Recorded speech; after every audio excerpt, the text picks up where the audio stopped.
Okay, so this is our fourth video lecture on the topic of deviance, and we are going to carry on with more theory, kind of where I suggested this is a theory rich, because again, the chapter is really all about explaining why do people break the rules. And unfortunately, the lectures have gotten cut up, and they're not sort of clean cut on each theory.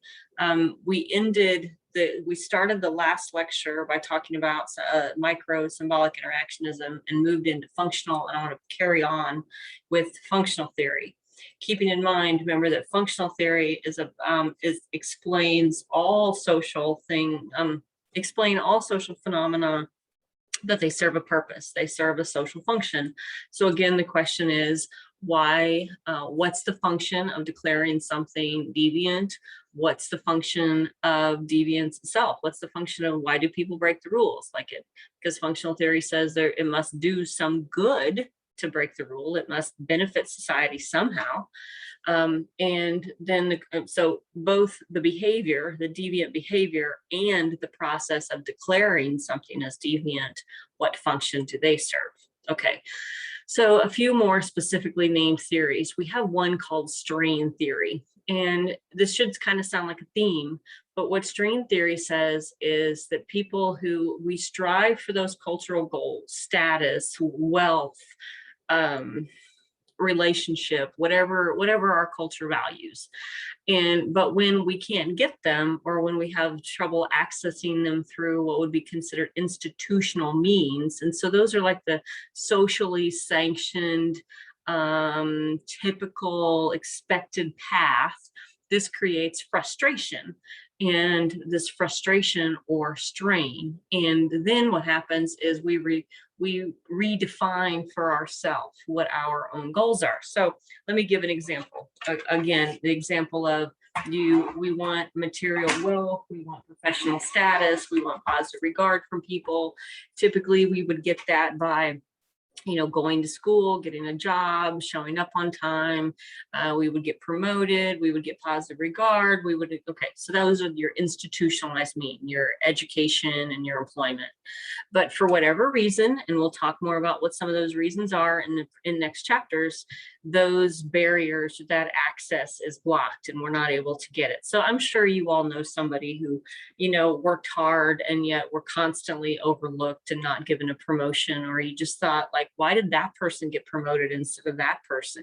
That person studies all the time. How come they're not getting better grades, right? That would be an example of institutionalized means. And people can respond in one of four ways. And I actually don't have this on the handout, but it is in your textbook. It's table 1-6 in this black book. I used to have it on a PowerPoint slide, but what it offers is it says there's 4 paths.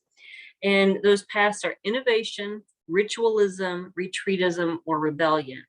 And the idea is that when I get frustrated, sometimes I'll figure out another way. So the example of desperate people do desperate things.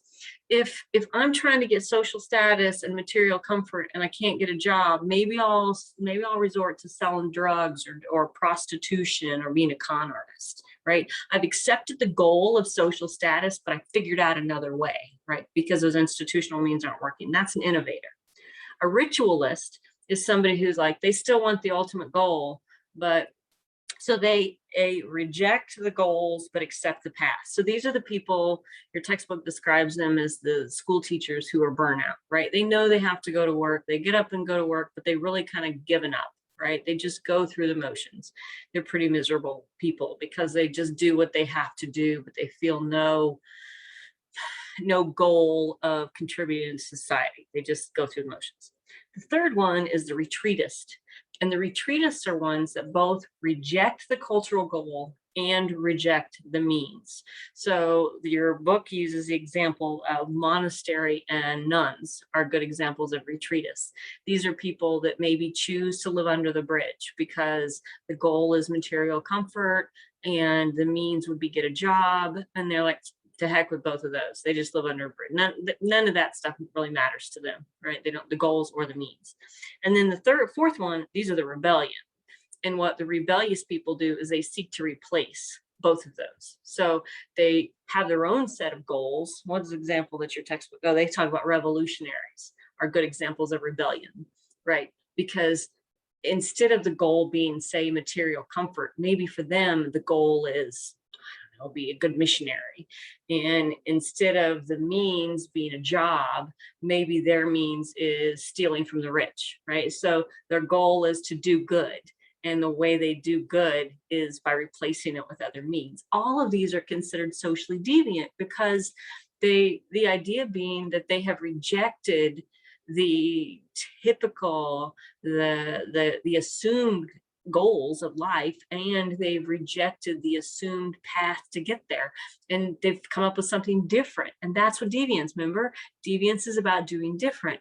Anomie means those norms, normlessness. It doesn't exactly mean they have no norms, but it means they've rewritten the norms. They have a different belief system, right, kind of thing. So for another example, that would be an example probably of anomie, is in my faith tradition, we don't support any kind of war, right, any kind of violence.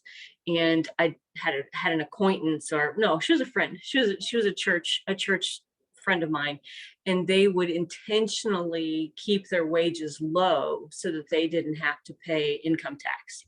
And they didn't want to pay income tax because they didn't want to pay into the military budget.